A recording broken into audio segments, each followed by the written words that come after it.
have seen you, sir. And a fire. The idea of dragon dreams is a little wishy-washy, because at the end of the day, it's magic to some extent. See, dragon dreaming falls under the same category of visions and prophecies in Martin's world. We saw Viserys Targaryen I obsessing over the prophecy that Aegon the Conqueror annexed Westeros not just because he was ambitious, but because he foresaw a terrible existential threat which could only be tackled by a Targaryen. Now, how did Aegon know about this, or why Viserys fixated on this vision? We don't really have a clear explanation. We just have to take at face value that some people had special powers to look beyond the immediate physical realm, and dragon dreamers are among these people, and Aegon was someone who had these mystical dreams. Most of the time they involved dragons, and these dreams didn't have any specific name until Daenerys believed that one of her recurring dreams was a dragon dream. This is why when Rhaenyra learnt about Helena having this power, she said that Helena dreams, but she didn't mention the term dragon dreams. So what exactly are dragon dreams, and how many Targaryens have had this ability in the history of Martin's works? To start with, dragon dreaming is the ability which allows one to foresee future events. And as the name suggests, one had to have the blood of a dragon running in their veins to have premonition-like dreaming powers. As I said, it's quite similar to Jojen Reed's dreams of the future, which are known as green dreams, or in fact, even how the Red Woman could apparently see events beforehand by looking at flame. However, no matter how close these psychic visions sound, none of them were dragon dreams. This skill was only bestowed upon members of House Targaryen and House Blackfyre. However, not every Targaryen or Blackfyre was a dragon dreamer. Rather, they get chosen by some unknown means, and there's no explanation as to why one gets to be a dreamer. It's possible that it was related to the connection and bond with their dragons. Before I get into how dragon dreams really work, and which Targaryens all had the ability, let me tell you why I named House Blackfyre. Basically, House Blackfyre, which went extinct, was a branch of House Targaryen, when Aegon Targaryen IV's legitimized great bastard Daemon Blackfyre established it in 184 AC. For example, his son Daemon Blackfyre II, or Daemon the Younger, was a dreamer who dreamt of his first cousins once removed, Aegon V and Aemon Targaryen dying, and Dunk becoming a Knight of the Kingsguard. Okay, now, how exactly do these dreams work? Well, truth be told, they have no rules. In fact, in a way, dragon dreams are somewhat less powerful than what a witch can foresee. That's because Targaryens who have this special power don't get visions of the future every night they go to sleep, and they can't control it either. We don't know if their talent to see these future visions ever stops, but apparently some have tried to shut them out. I'll give you an example soon. Dragon dreams are actually quite distinct and symbolic. It's interesting to note that Martin said that inbreeding was not restricted to the Targaryens, and to quote him, "Now there was, I haven't gone much into it, but there was another very powerful group in Valyria who was not necessarily the Dragon Riders, and those were the people who practiced blood magic, and which, there's some overlap in the Venn diagram with the Dragon Riders, but not necessarily complete overlap." So it's possible that these magicians engineered the trait of dragon dreaming, and over time, some Targaryens just happen to be born with this gene, which allows them to be dragon dreamers. So, which Targaryens were all dragon dreamers in Martin's canon? First up, we have Daenerys Targaryen, the daughter of Aenar Targaryen, who was born sometime around 126 BC. While Daenerys was still a maiden, she had visions of Valyria being destroyed, and thankfully, Aenar trusted her prophecy enough to shift his family to Dragonstone. And as we know, 12 years later, Valyria and all their dragon lords were actually destroyed. Interestingly, the television show indicated that Daenerys had claimed Balerion the Black Dread. Then there was Daeron the Drunken. I told you I would give you an example about someone who tried to stop his dragon dreaming abilities. It was Daeron, the drunk Targaryen prince we met in A Knight of the Seven Kingdoms. See, the events of A Knight of the Seven Kingdoms take place almost 8 decades after the Dance of the Dragon, and in 209 AC, there were no living dragons. Yet Daeron dreamt that a great red dragon would fall upon Sir Duncan the Tall, but the knight would walk away unharmed. To quote Daeron, "I dreamed of you. You stay away from me, do you hear? You stay well away." This sequence was depicted in the series too, and as we all know, he was referring to the death of Prince Baelor Targaryen. Apparently Daeron drank to get relief from these daunting visions, and though he died of pox, his brother and maester, Aemon Targaryen, believed that he died due to his dreams. And if we are to believe Maester Aemon, then all 3 of his brothers, namely Daeron, Aerion, and Aegon V, were dragon dreamers. Yes, he was correct about Daeron, but there's been no clear evidence that Aerion Targaryen was a dragon dreamer. What we do know is that he considered himself to be a dragon in human form, and this obsession grew so much that he drank wildfire, thinking it would transform him into a dragon. Of course he died. But Aegon V, or Our Egg as we saw him in the show, was indeed a dragon dreamer. Now speaking of Aegon Targaryen V, our beloved Egg, his connection with dragon dreams was actually one of the most tragic examples of how these visions could be misunderstood. See, the exact details of what Aegon dreamed remain unclear.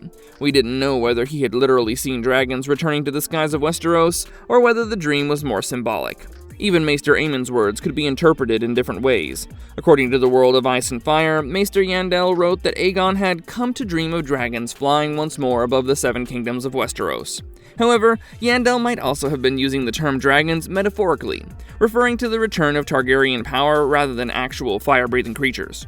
He told Sir Duncan the Tall, "Someday the dragons will return. My brother Darren's dreamed of it, and King Aerys read it in a prophecy. Maybe it will be my egg that hatches. That would be splendid." Yup, the seeds of Targaryen madness were planted in Aegon's mind, and sadly it brought about his eventual end. In 259 AC, Aegon had gathered his family and close companions at Summerhall to celebrate a family event. But during those celebrations, Aegon attempted to hatch dragon eggs using knowledge and rituals he'd collected throughout his life. Things backfired, and the event became known as the Tragedy of Summerhall. Aegon V, his son Prince Duncan the Small, and many others lost their lives in the fire. This proved to be one of the biggest dangers of dragon dreaming. It can drive someone to insanity trying to realize those dreams. Sure, the visions themselves might have been true, but the interpretation could be deadly, and when the Targaryens saw glimpses of something important, they didn't always understand what they were actually seeing, making dragon dreaming a precarious power. Master Aemon himself was a dreamer too. The book described that when he got old and senile, he would spend most of the time sleeping and dreaming. He would often call Samwell Tarly to talk about his dreams, but most of the time Maester Aemon would forget what he had to say, and even when he did tell Sam about his dreams, they were incoherent. Maester Aemon would often describe a glass candle that could not be lit and eggs not hatching. Once he told Sam, "I see them in my dreams, Sam. I see a red star bleeding in the sky. I still remember red. I see their shadows on the snow, hear the crack of leather wings, feel their hot breath. My brothers dreamed of dragons too, and their dreams killed them, every one." Then one fine day, Maester Aemon woke up and yelled, "The dragon must have 3 heads, but I am too old to be one of them. I should be with her, showing her the way, but my body has betrayed me." The her he was mentioning was none other than Daenerys Targaryen, who brought back dragons in Westeros after ages. And for a matter of fact, Dany too was a dragon dreamer. The night before her wedding to Khal Drogo, Dany dreamt that Viserys was hurting her, so she closed her eyes in fear. When she opened them, Viserys was gone and great calms were surrounded in flames. In the midst of the dream was a dragon which turned its great head slowly. To quote from the book, "When its molten eyes found hers, she woke, shaking and covered with a fine sweat." Even when Daenerys felt alone and was in despair in the Dothraki Sea, she dreamt of a black dragon, and Martin wrote the sequence as, "There was only her and the dragon. Its scales were black as night, wet and slick with blood." Her blood, Dany sensed. Its eyes were pools of molten magma, and when it opened its mouth, the flame came roaring out in a hot jet. She could hear it singing to her. She opened her arms to the fire, embraced it, let it swallow her whole, let it cleanse her, and temper her, and scour her clean. She could feel her flesh sear and blacken and slough away. She could feel her blood boil and turn to steam, and yet there was no pain. She felt strong and new and fierce. However, she would stop seeing the black dragon after her 3 dragon eggs hatched, but continued having other dreams. For instance, the night before the sack of Astapor, Daenerys experienced one of the most intriguing prophetic dreams in the series. In that vision, Dany was not herself. Instead, she was her brother, Rhaegar Targaryen, who was riding into the Battle of the Trident. But dreams don't follow history, so Rhaegar was flying a dragon and was not on horseback. Robert Baratheon's army stood across the river, but the soldiers were clad in ice. Yes, she saw the others. Daenerys blasted them with dragon fire and melted them away until the Trident itself flooded. Now, the creators of House of the Dragon took this concept and introduced Helena Targaryen as a dragon dreamer, unlike her book counterpart. Throughout the series, she's been shown as someone who has the ability to predict the future. Even when she was young and heard Alicent consoling Aemon that he would have a dragon someday, Helena muttered to herself that he would have to lose an eye for that to happen, and that was bang on. Helena's dreams were actually pretty meaningful, though it appeared that she was speaking nonsense and the Targaryens looked at her as though she was nuts. In the episode Driftmark of Season 1, Helena prophesied, "Hand turns loom, spools of green, spools of black, dragons of flesh weaving dragons of thread." Yes, the hand was referring to the king's hand, Otto Hightower, who would pull the threads that would trigger the dance of the dragon some years later. At some point, you'll feel frustrated thinking, why doesn't anyone listen to her? Yes, you cannot weaponize a dragon dreamer and give them an oracle to tell you the future. But when you have one in the house, maybe listening to her would have saved a lot of trouble. She even tried warning her family over and over again when she talked about the beast beneath the boards, but everyone thought it was one of her strange riddles. Of course, that came true too, when Rhaenys Targaryen rode Melis and the dragon burst out of the boards, covering the stairs of the dragon pit, and nearly killed Otto, Alicent, and her 3 children, Aegon, Aemon, and Helena, during Aegon's coronation. One of the most painful aspects of Helena's dream was when she was afraid of the rats. King Aegon Targaryen II looked at her as if she was a crazy, despicable woman, but once again she was right. The hired assassins, Blood, a disgraced former member of the City Watch, and a rat catcher, Cheese, entered the castle, and Helena had to endure the toughest pain. She lost her baby, Prince Jaehaerys, being murdered before her own eyes. Helena even told Aemon that he would die in the God's Eye, while Aegon would outlive him and sit on a wooden throne, meaning a wheelchair.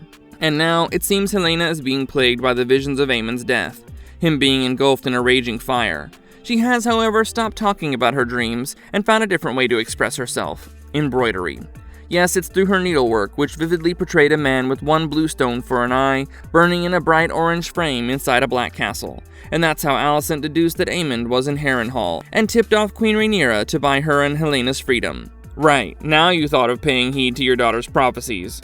If Helena's dreams are indeed true, then Aegon Targaryen II would actually become the king again, which, by the way, aligns with the narrative of the book. That means the show has slyly given us a spoiler, but the path they're taking to reach it seems to be fraught with a whole lot of artistic liberties, and as of now, they've been pretty interesting to watch. Alright guys, that's all for today. I'm a pretty big Targaryen fan, and everything about their dynasty amuses me. And dragon dreaming has to be one of the best parts of all the mysterious abilities and magic that surrounds these dragon lords. Let us know your thoughts in the comments below, and if you liked the video, don't forget to like, share, and subscribe to our channel. I'll see you in the next one. Bye!